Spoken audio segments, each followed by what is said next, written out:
It's funny. People spend their whole lives waiting for some grand sign, some heavenly tap on the shoulder, some voice in the clouds whispering, "Hey you, yes you, this is your moment." But signs don't always arrive wrapped in golden light. Sometimes they come disguised as consequences, as warnings, as that quiet little shiver crawling up your spine when you're about to do something you know the world won't forgive. And isn't it fascinating how the universe, or whatever you want to call it, reaches out exactly when you think no one's watching? The moment you're standing on the edge of a choice that can flip your whole life upside down. People like to pretend they're free, that they can do anything they want, that there's no invisible finger wagging in their direction, until suddenly there is. And the funny part is, that finger doesn't always show up to guide you toward the light. Sometimes it appears simply to remind you that every action has a price, and some prices come with handcuffs. But oh, how powerful it is when you realize that the warning itself is a gift, a chance, a moment where something greater than you is saying, "Turn around. Don't throw your life away. You're meant for more than this." Most people don't recognize that kind of intervention because it doesn't look holy or beautiful or miraculous. It looks inconvenient. It looks uncomfortable. It looks like the world tightening its grip around your wrist before you drag yourself somewhere you were never meant to go. And yet that's the moment you should lean in, listen closely, because that's when you discover that being stopped isn't always a curse. Sometimes it's the universe pulling you back from the fire you thought you could walk through without getting burned. Ever notice how people treat warnings like background noise? Like a distant siren on the other side of the city, annoying, irrelevant, someone else's problem. They walk through life with this strange confidence that nothing bad could possibly happen to them because they are smart, they are careful, they are different. But the truth is, warnings don't show up for decoration. They don't appear because the universe is bored or because fate wants to play dress up. Warnings show up when you're drifting just close enough to the edge for the ground to shake beneath your feet. They're not there to entertain you. They're there to save you from yourself. And isn't that a delicious little irony? The biggest threat to your life is rarely the world outside. It's the decisions you make when you think no one is watching. You see, people love the idea of being unstoppable. They cling to it like a shiny little badge of honor. I can handle it. I know what I'm doing. Nothing will happen. I'm in control. But control is a fragile illusion.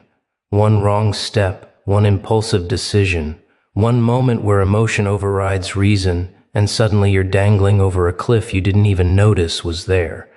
And just before you tip over the edge, something whispers in the back of your mind, something subtle, something soft. Don't do this. A warning. A lifeline. A final attempt from the universe to keep you from becoming your own disaster. But humans are funny. They think warnings are obstacles instead of opportunities. Instead of listening, they push harder. They test limits just to see how far they can bend reality without breaking it. They ignore that voice, that instinct, that tug in the chest that says something isn't right. And when someone tries to stop them, when rules, consequences, or authority step in, they don't see it as protection. Oh no, they see it as interference, injustice, some grand conspiracy holding them back. They never consider that maybe, just maybe, they were about to walk straight into a life-ruining moment that would have swallowed them whole. Imagine this. You're standing at a door you're not supposed to open. It's tempting. It's dangerous. It's forbidden. Your hand is already reaching for the handle, and suddenly a warning flashes, maybe a voice, a law, a threat, a feeling crawling down your spine. Most people think that's the universe scaring them. But what if it's actually saving them? What if that warning is the only thing standing between you and a version of yourself you would never recover from? People say they want signs from above, but when the sign comes tangled in fear or consequences, they call it bad luck. They never realize it was protection wearing an unpleasant mask. Think about the last time something told you not to go further. Maybe it was your conscience. Maybe it was a person who cared. Maybe it was a rule you hated. Or maybe it was the simple thought that if you keep going, you won't like the person you become on the other side. That moment, right there, is the universe reaching out, not general. Sly, not beautifully, but honestly. Because real warnings don't arrive wrapped in soft music and divine sparkle. They come in the form of tension in your chest, a police siren in the distance, a consequence outlined in black and white, a threat that shakes you awake. People say they want enlightenment, but sometimes enlightenment is just realizing you're about to destroy your own future and the world is giving you one last chance to step back. You'd be amazed how many lives have been saved by a moment of hesitation, how many futures were protected by the discomfort of being told stop. How many disasters never happened because the universe cared enough to make someone feel scared at exactly the right time. Fear isn't always the enemy. Sometimes fear is the hand pulling you out of the fire before you burn everything you could have become. Sometimes fear is the last whisper of destiny saying, "Turn around." This isn't strength. This is self-destruction disguised as bravery. And the tragic part is that so many people misinterpret that gift. They think they're being punished when they're actually being protected. They think the world is against them when the world is trying desperately to keep them from collapsing into their own choices. Warnings aren't insults. They aren't threats. They aren't chains. They're lifelines thrown by destiny, fate, God, the universe, whatever you decide to call that strange force that nudges you away from the path you aren't built to survive. The only question is whether you listen or whether you march forward pretending you're invincible until the price finally comes. Do people spend their whole lives begging for signs? They look up at the sky, whispering for clarity, praying for guidance, waiting for some majestic voice to roll down from the clouds and tell them what to do. But the universe isn't some gentle storyteller handing out poetic hints. No. It speaks through something much louder, much sharper, much harder to ignore. It speaks through consequences. And isn't it strange how people treat those consequences like accidents? Like random punishments from a cruel world? They never stop to consider that the consequences are the message, the warning, the lesson, the sign they claim to be waiting for. People like clean miracles, sweet little moments wrapped in light and hope. But real signs rarely come wrapped in gold. They arrive, dressed as mistakes, losses, threats, alarms blaring in the distance. They come in the form of, if you do this, you will regret it, or if you cross that line, you won't like what follows. But instead of listening, people pretend the universe speaks a language they can't understand. They act surprised when punishment steps in wearing steel cuffs, or a stern voice, or a cold, unmistakable price tag. They gasp, they panic, they cry out, "Why me?" As if the world hadn't been shouting the answer long before the consequences arrived. It's almost amusing, really. Humans ignore the gentle signs and then complain when the message comes wrapped in something they can't walk away from. They walk around with this illusion of invincibility. They convince themselves they can outrun the fallout, outsmart the rules, outplay the very system that shaped them. But consequences are patient. They sit in the shadows, waiting for that perfect moment. And when it comes, it comes with precision. Not because the universe wants to hurt you, but because it wants to make sure the message gets through this time. Imagine someone stepping toward a path everyone knows will end badly. The warnings are there, the laws, the risks, the inner voice tightening in their gut. But they brush it off with a laugh. They think consequences only happen to other people, unlucky people, foolish people, the ones who deserve it. And then, when the trap finally snaps shut, they stare at it like it dropped out of the sky, as if it wasn't there the whole time. as if the world hadn't been pointing at it like a neon sign saying, "Turn back while you still can." You see, consequences aren't random punishments, they're communication. The world doesn't always talk in whispers, it talks in cause and effect. It talks through your actions, bouncing back at you with perfect accuracy. You decide to ignore the warning, and the universe responds by giving you exactly what you signed up for. Not out of cruelty, but out of clarity. It's the purest kind of honesty. Cold, hard, unavoidable honesty. And there's something almost admirable about that. Something clean, something fair. Because the universe may be chaotic, but consequences, they're organized, they're dependable. They show up on time, they never forget an appointment. People like to pretend consequences are unfair, but what's unfair about getting exactly what you push toward? The message doesn't get more obvious than that. You steal something, someone notices. You break a rule, someone enforces it. You take a step that crosses the line pushes back. And every pushback is a sign you refused to hear earlier. Every repercussion is the universe raising its voice because you didn't listen the first time, or the second, or the 100th. Even guilt is a consequence. That sinking feeling in your chest, that's the inner voice reminding you you're not built for the path you're forcing yourself down. That discomfort you feel before doing something wrong, that's not weakness, it's a message, a warning, a preview of the regret waiting on the other side. But people shove it down and call it overthinking. They ignore the alarm and then act blindsided when the fallout arrives. It's almost poetic how humans create their own storms and then complain about the rain. And you know what makes consequences the loudest sign of all? You can't negotiate with them. You can't charm them, outrun them, or talk your way out of them. They don't care about your excuses, your intentions, your reasons. They care about your choices.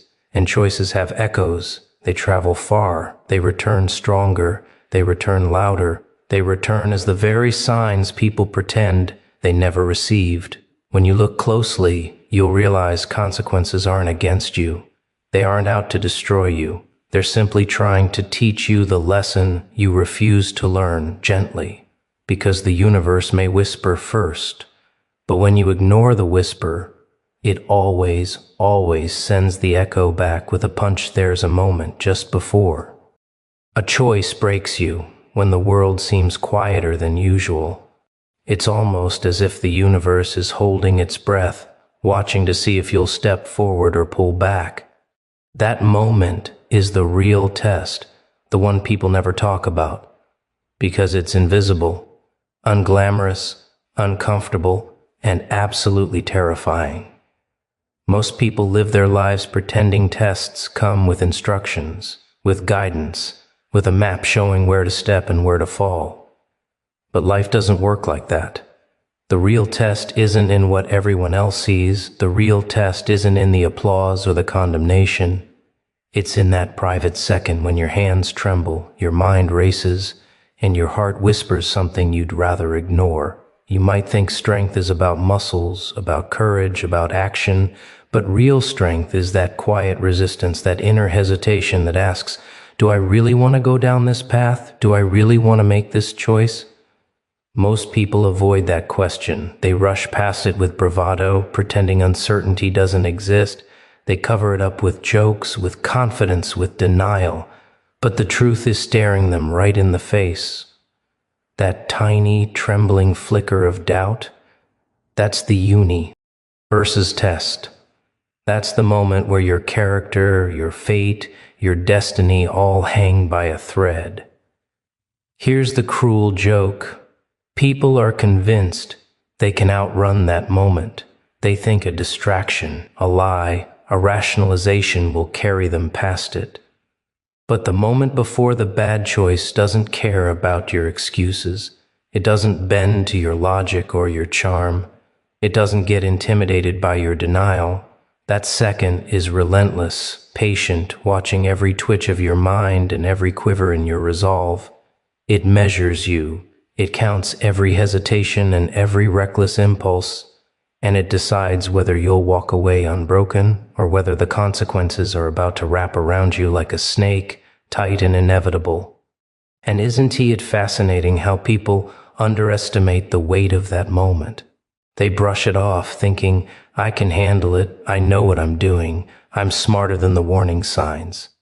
They convince themselves that the pull of temptation, of rebellion, of desire is worth the risk. They tell themselves the thrill, the power, the satisfaction will outweigh the pain, the danger, the regret. But that moment before the choice has seen it all before. It knows the exact second. You'll falter, the exact point where the charm of just this once becomes a trap. It doesn't care about your narrative. It doesn't care about your dreams. It only cares about truth. And the truth is brutal, patient, merciless. People like to romanticize risk, thinking there's glory in walking into fire and emerging unscathed. But most of the time, there's no glory, only aftermath, only reflection, only the stark realization that the thrill of the moment was nothing compared to the weight of the consequences. That moment before a bad choice is when reality hits you hard, and most people are blind to it. They smile, they laugh, they feel invincible, and they ignore the trembling in their own soul that says, stop, turn around, this isn't your fight to win. You see, tests don't always come in public. They often come in private, in the quiet spaces where no one is watching, where your own conscience has to wrestle with itself, and the ones who pass aren't necessarily the smartest or the strongest. They're the ones who hear that inner alarm, who see the danger clearly, who recognize the edge without needing someone to point it out. They pause, they hesitate, they take responsibility for the chaos waiting just beyond the threshold. And that hesitation, it feels small, insignificant, almost pathetic, but it's the birth of strength, because in that trembling second, the choice becomes yours, and only yours, and the consequences have to follow the path you decide to take. The cruel, beautiful truth is that most people fail this test repeatedly without ever noticing. They act first, think later, and then are surprised when life responds with force, with punishment, with the unmistakable echo of every reckless step. That moment before the bad choice, the one people call doubt, hesitation, fear, is actually a signpost, a mirror, a secret measure of their courage, wisdom, and clarity. Ignore it and you stumble. Listen to it and you might survive. But surviving isn't about winning. It's about understanding that the real challenge was never the action itself. It was the confrontation with yourself, the unflinching stare at the chaos you were about to unleash, and the choice to step back or step forward anyway not. Every intervention comes wrapped in light. Not every warning comes dressed in velvet or gold or anything that makes it easy to swallow. Most of the time it comes ugly, it comes inconvenient. It comes wearing the clothes of consequence, dressed as irritation, dressed as punishment, dressed as that sinking feeling you get when you know you've stepped just a little too far. People like neat stories. They like heroes and villains, beginnings and endings, reasons and resolutions. But real intervention doesn't care about your narrative. It doesn't care about your sense of justice. It doesn't arrive with a friendly knock on the door or a gentle tap on the shoulder. It shows up raw and messy and absolutely undeniable. Imagine standing at a crossroads, thinking you're clever enough to slip past the trap, thinking you're strong enough to ignore the signs. And then something hits you, not a hand from heaven, not a sign from the stars, but a collision of reality, a law you forgot, a friend who calls out the truth, a gut feeling that screams and shakes your bones. That's intervention in its purest form. Not polite, not pretty, not easy to rationalize, but impossible to ignore. And isn't it funny how people reject it, how they twist it into punishment, misfortune, or bad luck, instead of seeing it as a lifeline thrown at the perfect tee. Even if it looks like anything but. People want intervention to be beautiful because that's easier to accept. But the universe doesn't cater to comfort. It doesn't care if you enjoy the process. If it wanted to, it could wrap every warning in music and light, sprinkle it with hope and validation, make you feel safe and heroic for listening. But it doesn't. Instead, it sends the message disguised as something you hate, something you resist, something that shakes your bones and rattles your mind and makes you question every choice you've made to get here. That's the brilliance of it. That's the honesty of it. Because when you finally recognize the intervention hiding in the inconvenient, you see the truth, that voice, that warning, that consequence. You were never alone in this, and the help was there all along, just not how you expected. And yet people ignore it. They clutch their pride. They shout at the world, rail against authority, call it unfair, call it cruel, call it a trap designed to humiliate them. They miss the point entirely. Intervention isn't about control. It's about opportunity. It's about giving you a chance to see clearly, to step back, to avoid the fire that already licking at the edges of your life. But the irony is perfect. People reject the thing that could save them because it doesn't look like salvation. It looks like trouble. It feels like threat. It stings, it scratches, it bites. And yet that sting, that bite, that discomfort, that is the very thing meant to redirect you, to stop you before you fall too far, to prevent you from losing more than you realize you could afford. People think they want guidance, but what they really want is approval. They want the world to nod and smile and say, yes, keep going, you're fine. They don't want the sharp elbow in the ribs, the warning shot across the bow, the uncomfortable shake in their consciousness that says, stop, think, turn around. And the tragedy, the delicious dark irony of it, is that those sharp, inconvenient interventions are exactly what they need to survive. They're not meant to punish. They're meant to save. And the moment you recognize that, the moment you let the discomfort in, the moment you lean into it instead of recoiling, you start to understand the real architecture of the world. It's not about what you want, it's about what you need to avoid destroying yourself. Completely. Think about the last time life shoved you sideways, the last time you stumbled into something unexpected, the last time someone or something forced you to pause, reconsider, step back. You probably hated it. You probably cursed it. You probably swore it was unfair, but deep down, maybe hidden under a layer of irritation, frustration, anger, you knew it saved you from a step you couldn't take without breaking, from a choice that would have consumed you, from a path you weren't ready to survive. That's intervention at its purest, unpolished, ugly, inconvenient, relentless. It doesn't care if you like it. It doesn't care if it fits your narrative. It only cares that you see it, that you understand it, that you have the chance to use it before it's too late. People resist it because it's uncomfortable, because it exposes weaknesses, because it demands honesty. And that discomfort is the secret ingredient, the cruel brilliance, the necessary sting. Intervention that's easy to accept wouldn't teach you anything. The ones that shake you, that make you doubt yourself, that rattle the foundations you've built, that's the real gift.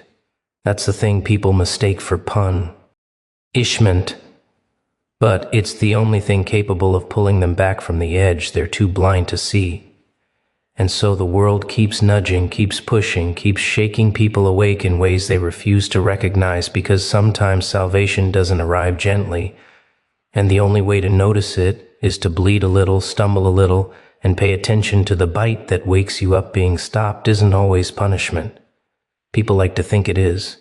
They see red tape, rules, handcuffs, warnings, obstacles, and they scream injustice. They stomp their feet, throw tantrums, curse the world, blame anyone and everyone but themselves, as if the universe was supposed to hand them a very important person passed to destruction with no consequences. But being stopped, really stopped, isn't about punishment.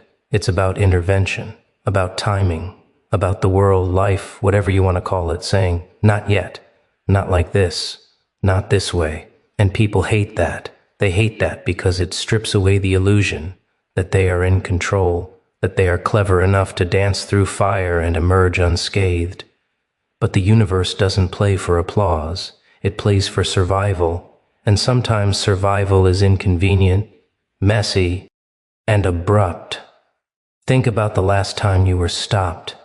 Maybe it was a law, maybe it was someone telling you the truth, maybe it was a gut feeling gnawing at your chest that said, this isn't the way. Your first instinct? Fight it, ignore it, explain it away.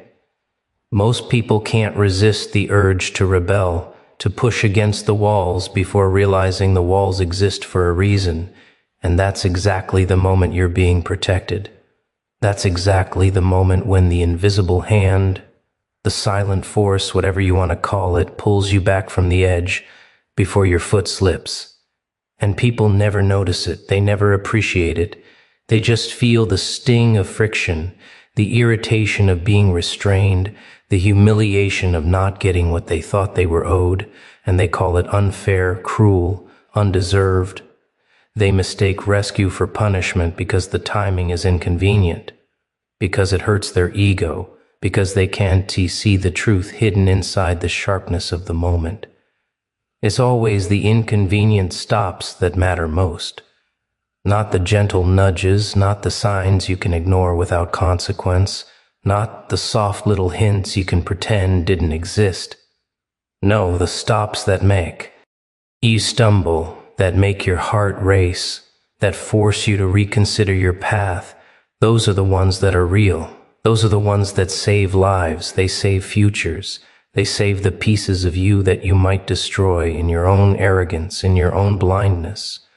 And it's beautiful, in a dark, twisted way, because the universe doesn't need your gratitude. It doesn't ask for thanks. It just pulls you back when you're about to walk over the edge and lets you wonder why, lets you curse the timing, lets you squirm in discomfort. That's the brilliance of being stopped. It's a rescue disguised as inconvenience, an act of mercy disguised as punishment. People love to pretend they can handle everything, that they can run faster than consequences, that they can outrun warnings. And most of the time they can't. They're weak, fragile, impulsive, and full of pride. They think rules are shackles, restrictions are insults, and pauses in their path are humiliations.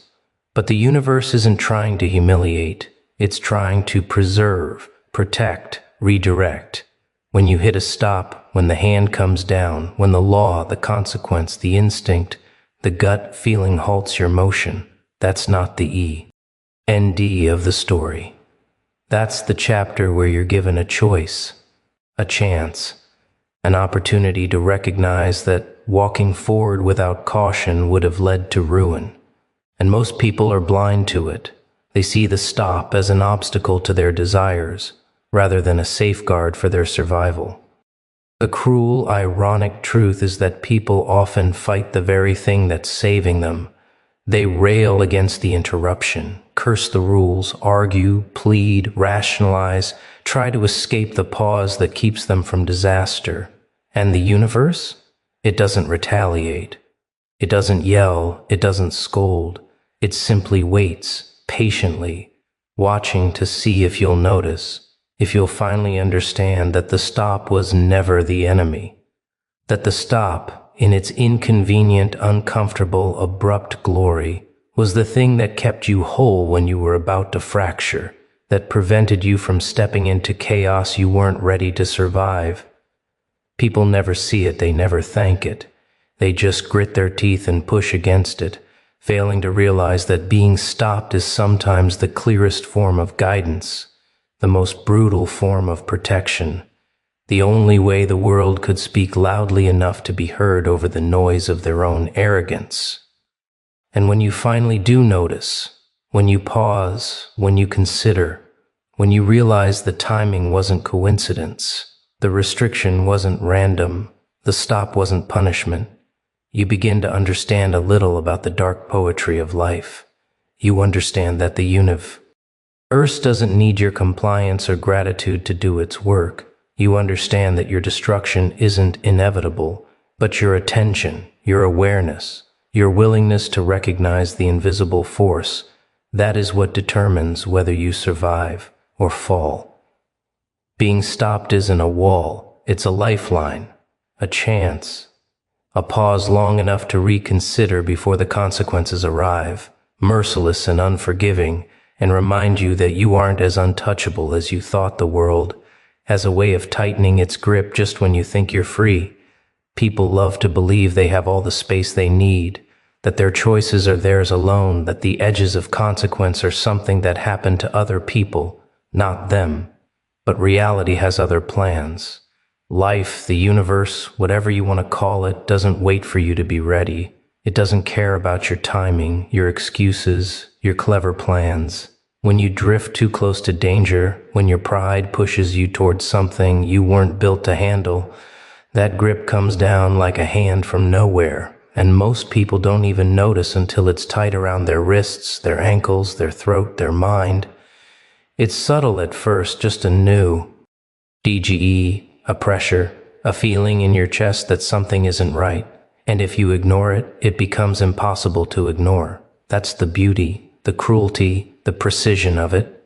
The universe doesn't negotiate, it doesn't compromise, it doesn't plead, it tightens its grip, and suddenly the choices you thought were yours feel smaller, constrained, limited, and you begin to realize that freedom has limits, always has, and sometimes the limits appear just in time to save you from yourself. You see, humans think they're clever. They think they can bend reality, slip past rules, outsmart systems, outrun warnings, dodge consequences. They think they are untouchable, that chaos will dance around them politely, that danger will politely wait for another day. And that's the trap. The universe doesn't tiptoe, it doesn't hesitate. It waits until you're exposed, until the moment of reckoning is near, and then the grip comes down, not to punish, not to humiliate, but to contain, to prevent, to redirect. And people fight it at first. They curse it, scream at it, struggle against it, convinced that freedom is being taken away. But they fail to see that freedom without limits is chaos. That grip you. Feel tightening, that pressure, that invisible hand, is sometimes the only thing between you and absolute disaster. Think about it.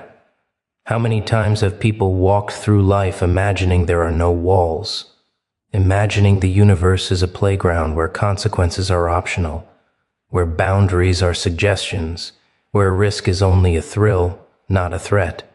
And when the consequences finally arrive, when reality finally slams into them, they are shocked. Why me? They cry. Why now? They wail. But the answer was there all along, waiting, quiet, subtle, patient, invisible to pride and arrogance. That tightening grip is the universe's way of saying, not yet, not like this, not this way. It's the voice of reality reminding you that your actions have weight, that your choices have consequences, that your freedom is not infinite, and your life is not a sandbox. And the strangest part is that people often only notice the grip once it's strong enough to hurt. Until then, it's subtle.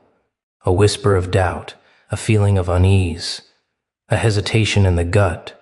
They ignore it, rationalize it, push it aside, thinking, I can handle it, I'm fine. And then suddenly, the grip is undeniable. Suddenly, the walls are closing in. Suddenly, the moment of reckoning is pressing on you like a fist. And it's terrifying, disorienting, suffocating. Because for so long you believed in your own invincibility, your own control, your own cleverness, and reality is laughing at you, tightening the grip just to make the point crystal clear.